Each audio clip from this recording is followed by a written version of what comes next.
Hey everyone, welcome. Today is October 7th. It is Thursday, and we are live here with Fork in the Road. Fork in the Road is a show where I meet and interview people who have made changes in their life. It's a conversation about the decisions we make and how we make those decisions and how they impact us. Because fundamentally, our life is the result of the decisions we make. So we're here to talk about that. I'm super happy to have my friend here with us, Tobin Slaven. I've known Tobin for a few years, and Tobin I think he's got a lot of these fork in the road moments in his life. And so I'm looking forward to hearing about that. But he's the consummate entrepreneur, has always got a new idea. He's a thought leader. He's a thoughtful person, and he's just a good person to know. So if you don't know Tobin and you enjoy this conversation, definitely reach out to him. So here is Tobin. Happy to have you with me here today. Yeah, this is fun. You know, Rusty, I had you as a guest on my podcast, and that really enjoyed many conversations that you and I have had. So it's kind of fun to turn the tables today. Yes, absolutely. Well, so I gave you a very brief introduction, but Tobin, just give us a short description of where you are now and a little bit of your journey on how you got here. So the last 15 years or so, I've been doing the entrepreneurial thing, which really means sometimes making a lot of these decisions, these changes, and as you call them, forks in the road, because the market's always changing around us. And so I've worked, I was in the email list building, digital marketing space for a number of years. I have run a small social media agency where we were doing social media for clients. The last several years, I've actually worked more in the sales and marketing piece, which was, I think, deep down inside, I understood that I could get better if I could complete the circle, if you could bring sales and marketing together. Because folks may or may not know, sometimes there's like friction between the two sides, like, point fingers. The sales team wants to say, well, the marketing's not good enough. And the marketers are saying, well, you guys aren't closing the sales. So I think, there was a part of me that wanted to understand that better. I was working with folks that have been really, really good in that sales space, and I've been trying to get better. It's not my natural inclination, but I do like the creative side, and that has really, to me, it all came back to the conversations. I went from being a one-to-many, push send on the email and blast it out to thousands of people, and we had some really interesting wins that way. At one point, we sent 2 emails that produced over $1.5 million for one of my clients. So to me, that's an example of what I would call, it was a huge win for them. It didn't just happen from 2 emails. It was all the sort of work that went into before those 2 emails were sent. But that was the game that I was playing. And then in the last several years, it's really been one-to-one conversations. Like, how do you build real relationships? And I think it was just a sense that we need more of that in the world because of how tech is changing around us. Yeah, I mean, so, one of the frameworks that I love that you talk about and you created is this 4 gears of marketing. And one of those is the one-on-one conversations. It's first gear. It's where you start. And I think, when you think about our world today, there's an element of downshifting, right? It's like, well, everyone tries to go so fast. And especially during COVID, we've all slowed down a little bit by necessity. And one of the things that I've found through getting to know you and working with you and learning and going through this journey is the value in those one-on-one conversations. It's just, as much as we would all love to get $1.5 million by pushing send on 2 emails, there's a lot of fulfillment that comes from talking to people and meeting people and connecting with them and actually having real conversations with them. So I think that's something that's resonated with me. Yeah. Yes. And I would add, in the 4 gears of marketing, it really is this concept that you can't drive your car. You can't start out your car in 4th gear. Right. And that may be where we all want to end up. We want to cruise down the highway, go in 80, tops down, the tunes are blaring, like life is good in that sort of mode. And in the digital marketing sense, that means getting your message out in front of millions of people and getting big results. And that it's very exciting. And people have sold this dream of, the funnel that's going to work 24/7 for you. It's an online ATM. You do the marketing, it spits out cash. I mean, it just doesn't start that way. But the one-to-one conversations, which are first gear in the process, when you have a really strong first gear process in place, you learn things from those conversations that eventually can lead to a fourth year strategies is how I like to think of them. It's not right or wrong. It's using the right strategy at the right time. And when you shift through the gears, they actually amplify each other. Yeah. Well, so the 4 gears of marketing and how to operate in that and how to think about that is obviously one of the paths you've taken, but you've also talked about multiple paths and you're just adjusting to the market and making changes. And, as leading into this conversation, which is a conversation about how we make decisions in life and how we make those changes, because the changes can be scary, right? It's like when you're on one path, you know it.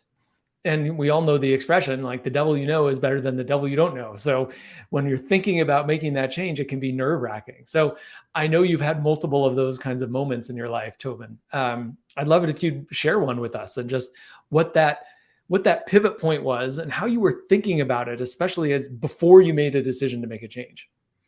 I'm going to share that I have had several that I think when I think about in this context, several that stand out, but the one that's most poignant to me right now is the one that I'm actually in at this, this sort of season, this last 60 to 90 days, because I've had a shift in my work and in my focus. And I want to talk a little bit about where that came from.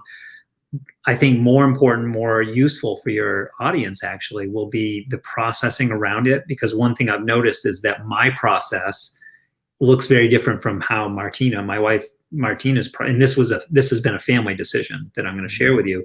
Her processing has been different, and so I think I've learned to respect her process and realize that together as a family we're better for having how each of us do this, but it's not right or wrong. It's just sort of figuring out how they work together in tandem. So the change for us is we're opening a school, which as an entrepreneur, if you had asked me a year ago, I would have said, no, not going to happen.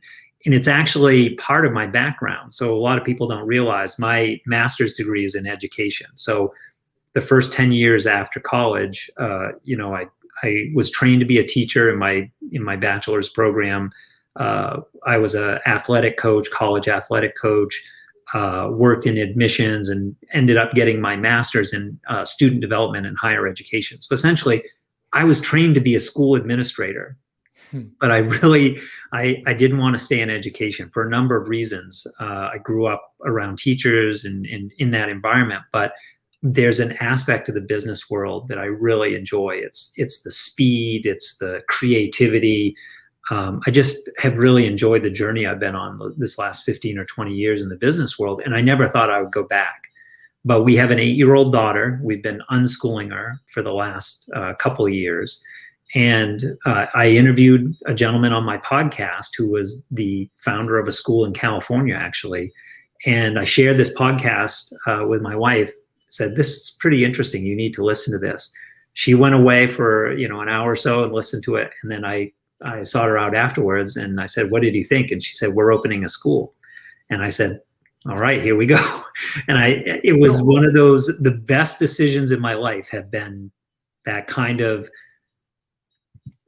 almost including meeting my wife, Martina. It was just like a knowing and sort of like unquestioning, because my natural inclination would be to draw, 2 columns and weigh out the pluses and minuses. And, if I do this, what's it going to look like? That's how I process things. How do you get to that point where you can say yes like that? I mean, yes, I get that it fits in the grand arc of what you've done, but you've been 15 years as an entrepreneur and marketing and sales and building, in the business world. And within a moment, it sounds like this piqued your interest. You shared it with Martina. She listened. She said, let's do it. You said, I'm in. Like, how do you get to that level of commitment so quickly? I think first of all, women in general, and I think Martina she is much more intuitive than I am. So I think this is what I was referring to before about respecting her and her process, that she got there really quickly. And there was a level of trust of knowing her and what, this journey that we're on together. Part of it comes from how I process these decisions, are thinking, projecting. It takes me a little while to get there. In this case, I went with the flow, but often when I'm processing a decision, I'm thinking about what would I regret. They call it the rocking chair test. So if I put myself in a rocking chair and I'm 80 years old and I look backwards, what decisions that I did or didn't make would I regret? So that's usually how I'm processing it. And oftentimes, and this was true, we said, okay, we're opening a school. It wasn't quite that simple. It was actually a weekend. It was like 3 or 4 days from that conversation of, in my mind, I was going to become a school owner. So we're opening an Acton Academy, and if you guys haven't heard of this, it's worth sort of digging into a little bit. It's a non-traditional school, very small. They're called micro schools. No homework, no tests, no teachers. I was with you with no homework and no tests, but when you got to no teachers, it sounds crazy. And like our reaction was, how can that even work? But that's what we ended up learning about, and it fits in really with the vision of what we've raised 5 children, or we are raising 5 children. We have 4 older children who are graduated from high school and went through traditional. So we've seen that side of the world, and that was my background as well. We wanted something different for our 8-year-old. And in these schools, the students, the heroes, we call them, are because they're on their own hero's journey, they take over the governance of the school. So step by step, everything that happens in a school that you've ever imagined, from cleaning the school, the custodians, to lunches, to the rules of the school, they little by little, they take it over. And there are adults there for safety and supervision, but they're not teaching. In fact, the rule number 1, we call them guides, not teachers. Your first rule as a guide is you can't answer questions. They come forward and say, how do I do this? And I can't find, what time do we eat lunch? And I'm sorry, I'm just a guide. I can't answer that question. But Rusty, what have you already tried? And who, which of your friends have you asked? And, and we sort of walk them through, and little by little, the self-reliance, the understanding that they own their own education and the pathway of it, they take the wheel. And because of that, it's a very different experience that we wanted for not just our daughter, but to share with others. Well, it's such a fascinating. I mean, we could have a whole long conversation about that. I mean, that is a fascinating model. But what's interesting to me is this notion of a guide who doesn't give any answers. And I think about that, and I think about a lot of people who have a question. Most of us who have a question, we want an answer to that question.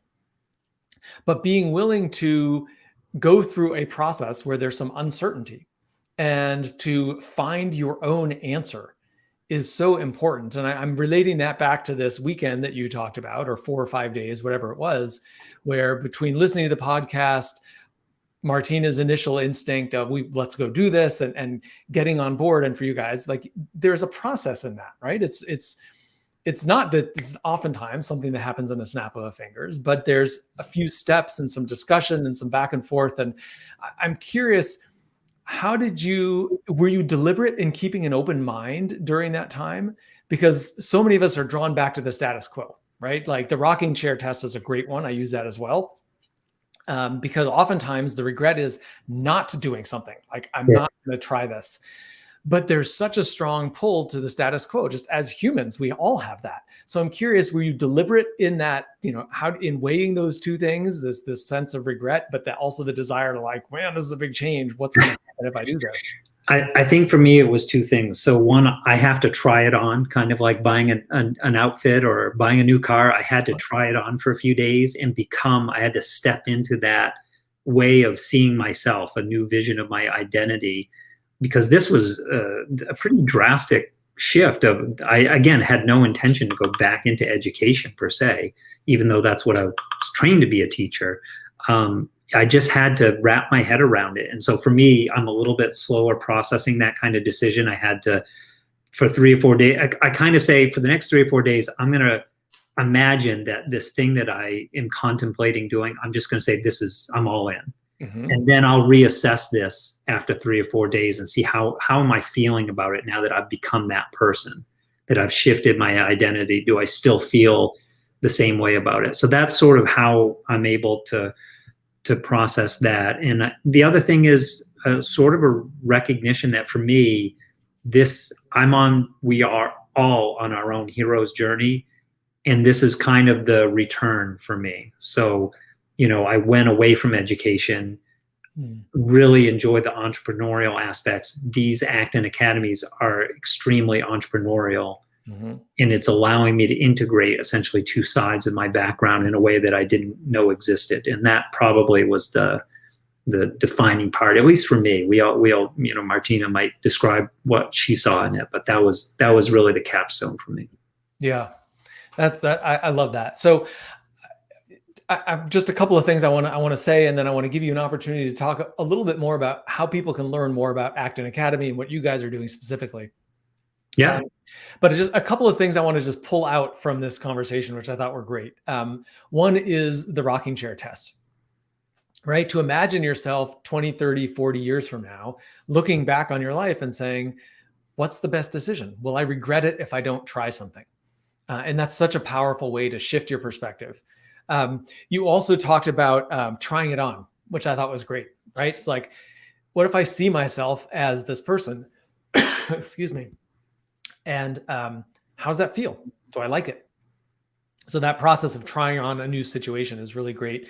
And then the third thing I thought was so cool of what you just talked about is oftentimes there is a way to integrate our various interests. We so often think that like, well, that was this part of me and I got this other part of me and they'll never intersect. But here you found this place where, excuse me, I don't know what's going on here. I'll rescue you for a second. So let me jump in on that. So I think that the pulling these different parts of my background together, and that was an indication to me that this felt right. That was part of how I was able to determine that it felt right. And the decisions that I've made with I think they call it Ben Franklin's T test, where you draw a line down the center of the page and you put your pros on one side and the cons on the other. Maybe folks know it by a different name, but that's how I learned it.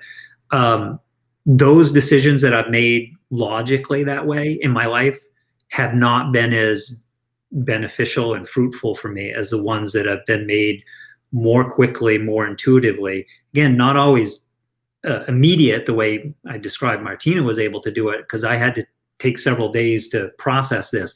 But that feeling, the biggest and best decisions that I've made in my life have come from that feeling place more than the logical. Yeah. So insightful. So thank you for sharing that. So Tobin, tell us a little bit about how people can connect with you, how they can learn more about the school and whatever, anything else that you have going on. Yeah, so we're actually opening our school in Fort Lauderdale. We're newly residents here in Fort Lauderdale. We've fallen in love with the community. These Acton academies are all over the country. So if you're not in Florida, that's fine. You can sort of look this up. It's ACTON, Acton Academy. And there's over 250 of them. They're not franchises because every owner, it's more like CrossFit. You own your school, but there's a culture, there's an ethos to it and how things are done in this. And it looks very different. It's not for everyone. It looks very different from traditional school. But we're excited, and no teachers. yeah. I mean, again, when I heard this the first time, I couldn't imagine how that would work. But the end result of what these young learners are doing, even at the youngest ages, 5, 6, 7 years, when they're starting in this process, it's Socratic discussions, it's quests instead of curriculums, studios instead of classrooms.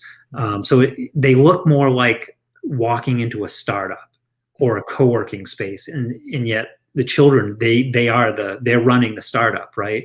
And it just that atmosphere really appealed to me, and I think to some folks who are sort of finding in this last year of the pandemic that traditional education, the way we've been doing it, maybe isn't working for everyone as well, particularly with all these families that went home and had to do classes through Zoom. And there's a huge influx of folks that are homeschooling right now because they saw they saw a different side of education when the children came home.